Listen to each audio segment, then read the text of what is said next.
Pessoal, tudo bem? Sejam bem-vindos aqui mais uma vez. Estou aqui agora para falar desse concurso que você vê na sua tela aí. A Câmara Municipal de Cubatão está lançando agora dois cargos. São dois cargos que foram autorizados, já existe até uma lei, né, já específica para isso.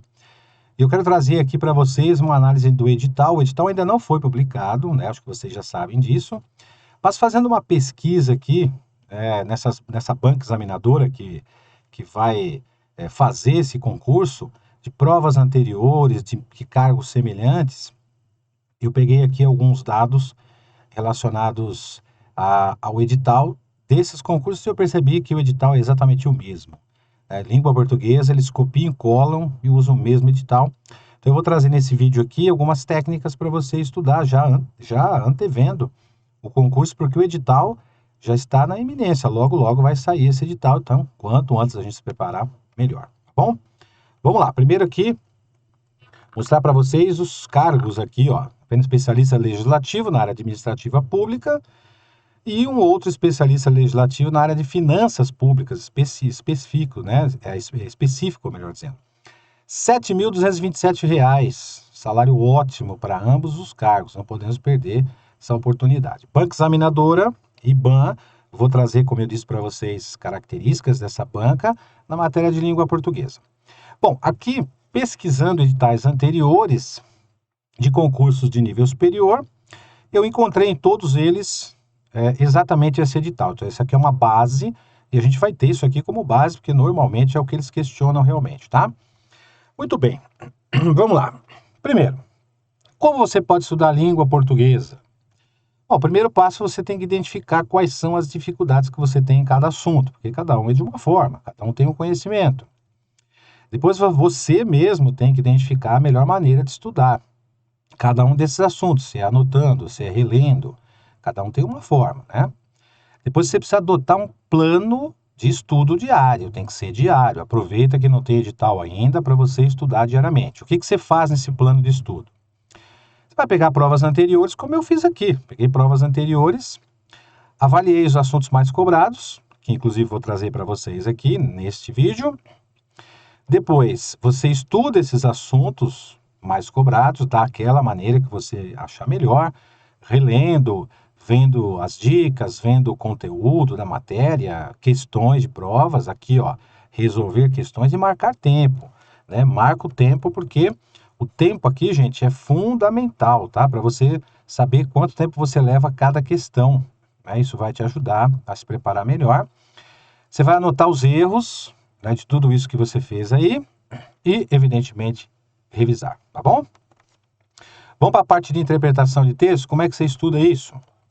Bom, ler vários tipos de texto. Por quê? Porque a leitura tem que ser variada, né? Já que os concursos e o IBAN não é diferente, tá? Eles costumam utilizar textos de revistas, jornais, né, sites, livros, tem poemas, até quadrinhos, né? Conforme o concurso, dependendo do concurso, o examinador ele pode usar qualquer um desses artifícios aí. Depois, no momento em que você estiver exercendo, já você estiver fazendo a prova, né? Aí fazendo a prova, no momento da prova, você tem que usar algumas técnicas, algumas características aí para te ajudar a potencializar o tempo que você tem. Então, circular a palavra-chave, aquela palavra que vai definir melhor o que você está procurando. Se houver necessidade, você pode anotar lá no caderninho de resumos, lá no caderno de rascunhos, anotar as principais ideias de cada parágrafo. O ideal é você ler o texto duas vezes, sendo que a primeira leitura é aquela chamada compreensão geral do texto, né? Que é para você identificar o assunto do texto, se é notícia, se é poema, se é conto literário ou qualquer outro tipo de texto, tá? Segunda leitura é um pouco mais calma, é aquela leitura mais tranquila, é aquela em que você compreende qual é a ideia central do parágrafo. Cada parágrafo tem uma ideia central e tem uma ideia secundária. Então aqui, questões de interpretação são muito simples nessa banca, bem direcionadas, não encontrei pegadinhas, dá para você fazer tranquilamente. Outro assunto importante, classes de palavras. A classe de palavras é dividida dessa forma aqui, ó. A gente tem as variáveis e invariáveis. Então, por exemplo, eu encontrei muito questões sobre substantivo aqui, ó. Então, você saber identificar um substantivo, né? Aqui, ó, identificar um substantivo num contexto.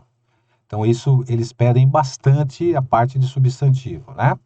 De artigo, quase nada. Adjetivo também você saber identificar. Então, por exemplo, eles podem perguntar qual é a expressão no trecho destacada que é classificada como adjetivo. O importante aqui é você identificar o seguinte: a palavra-chave, a gente vai ver aqui algumas questões, ó, é classificação, tá? Então, quando se fala em classes de palavras, vou até voltar um pouquinho, ó. Classes tem a ver com classificação. É diferente de função, hein? Função não apareceu no edital, aí função tem a ver com a sintaxe, com análise sintática. Isso aqui não aparece no edital, nós vamos focar aqui em classificação. Palavra-chave do enunciado, vocês vão ver, tem uma questão aqui que eu trouxe para vocês que vai aparecer exatamente isso, tá? Classificação. Então, eles querem que você encontre, por exemplo, o substantivo ou o adjetivo, né, dentro de um contexto. A parte de preposição, por exemplo, ela tem muito a ver com a parte de regência, de complemento, né, a regência correta de cada verbo ou nome, qual preposição ideal a ser utilizada, né? A parte de conjunção aqui tem a ver com sentido, né? Isso tem a parte da interpretação também, se a conjunção é causal, se ela é uma conjunção adversativa, se é aditiva. A mesma coisa com os advérbios aqui, ó. Eles perguntam muito relacionado a questões de sentido dos advérbios, tá? E no caso dos pronomes aqui, os pronomes mais questionados são os pronomes, é o chamado pronome relativo, né, que a gente estuda bastante, foca bastante, e os pronomes oblíquos átonos, né? Eles perguntam muito isso aqui nessa banca examinadora. Então, direcionando. O restante das classes de palavras aqui, menos importantes, tá bom? Parte de concordância verbal e nominal, eu trouxe aqui alguns exemplos para você identificar como você estuda isso aqui. Primeiro, na parte da concordância verbal, a gente tem a harmonia entre o verbo e um cara chamado núcleo do sujeito. Agora, existem verbos que são chamados de verbos impessoais. Eu começaria a estudar por aqui, ó. Porque, por exemplo, ó, decoreba, ó, eu vou identificar o verbo fazer e haver. No sentido de tempo, ele está sempre no singular. Então, numa concordância, isso me ajuda a responder uma questão. Eles gostam de perguntar isso também, viu, pessoal? Já o verbo haver no sentido de existir, ocorrer ou acontecer, também, singular. Mas o existir, ocorrer ou acontecer, ele pode ter plural, né? Ele pode aparecer numa frase com plural porque ele tem sujeito. Deixa eu citar exemplos aqui, ó. Pega o verbo fazer aqui nessa primeira frase, ele não foi empregado no sentido de tempo, então ele tem um sujeito, que é os alunos, tendo como núcleo alunos, por isso que ele concorda aqui, ó. Já no segundo exemplo aí, fazer ou haver no sentido de tempo, olha o tempo aqui, ó. Então, ó, verbo no singular. Terceiro exemplo é o verbo haver no sentido de existir, ó, singular, né? E aqui também no sentido de ocorrer ou acontecer, também no singular. Então, atenção primeiro aos verbos impessoais, tá?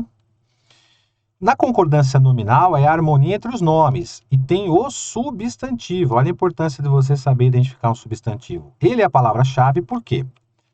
Os artigos, adjetivos, pronomes e numerais, eles concordam em número e em gênero com os substantivos a que se referem.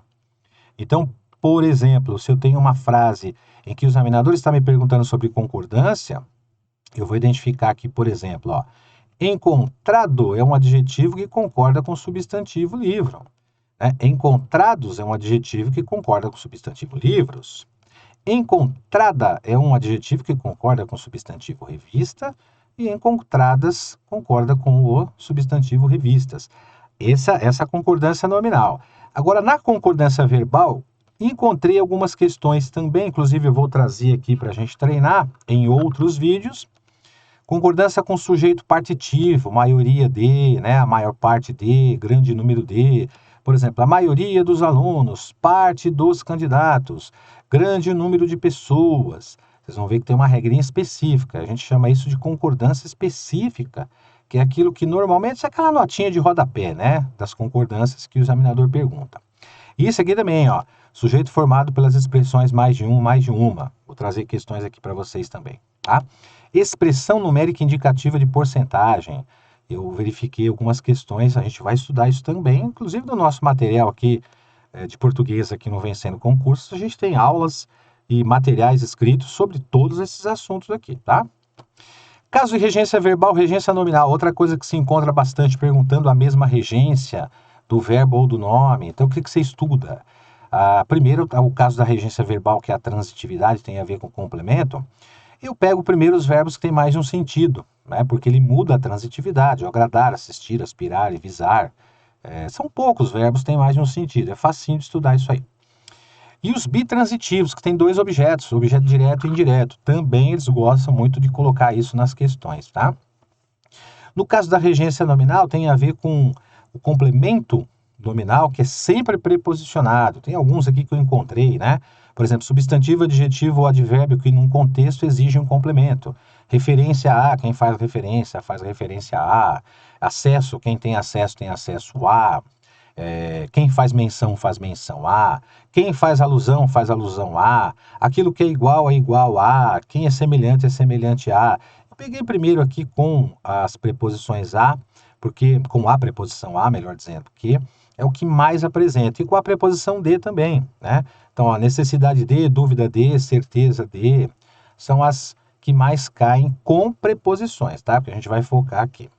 Parte de pontuação, vírgulas, parênteses ou travessões nas chamadas orações intercaladas, orações que estão no meio de outras orações. Proibição do uso de vírgula, sujeito, verbo e complemento não se separam por vírgula. Essa, aliás, é a primeira regrinha de pontuação, né? Os chamados termos deslocados ou intercalados são os chamados termos acessórios, a vírgula obrigatória para eles, né? Uso do ponto e vírgula para separar orações, ficar no lugar de uma conjunção, e dois pontos, normalmente utilizado para explicação. Então, isso também encontrei algumas questões. Outro assunto importante que aparece no edital aí, na maioria dos editais, aliás, em todos que eu verifiquei aí, colocação pronominal e emprego dos pronomes átonos. Colocação tem a ver com posicionamento do pronome em relação ao verbo.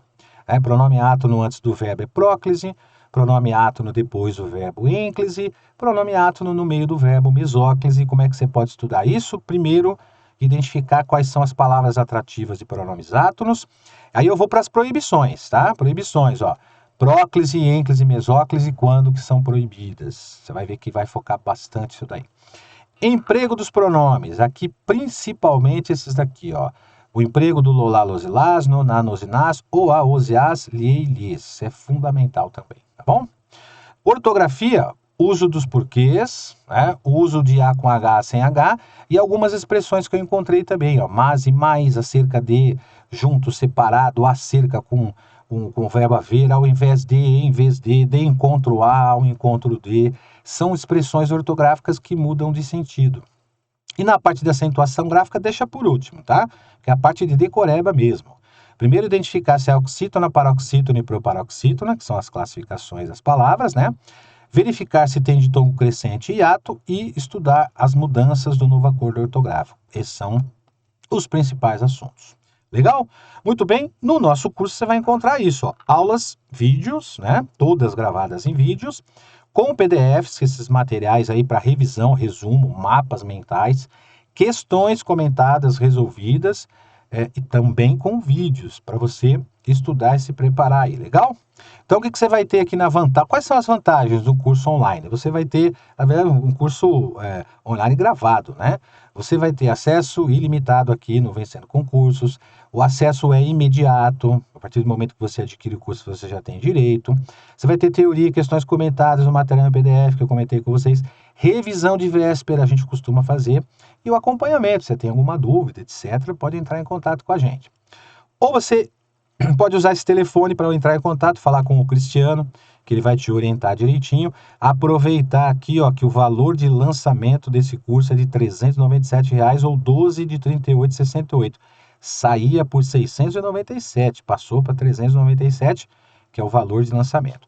Você pode também adquirir o curso fazendo o seguinte, ó, clicando nesse link aí abaixo, e você tem acesso imediato a partir do momento que você adquire o curso. Legal? Fica ligado, hein? Mais para frente aí, todos os dias aí eu vou postar, nos 6 primeiros dias aqui dessa semana, eu vou postar vídeos de questões da banca IBAN para você treinar. Legal? Abraços para vocês, bons estudos, estou te aguardando aí nos próximos vídeos. Não se esqueçam de acompanhar aqui no canal, tanto no canal do Vencendo como no meu canal também no YouTube, eu posto sempre nos dois, para que todos vocês tenham acesso, tá bom? Abraços, bons estudos para vocês, até a próxima.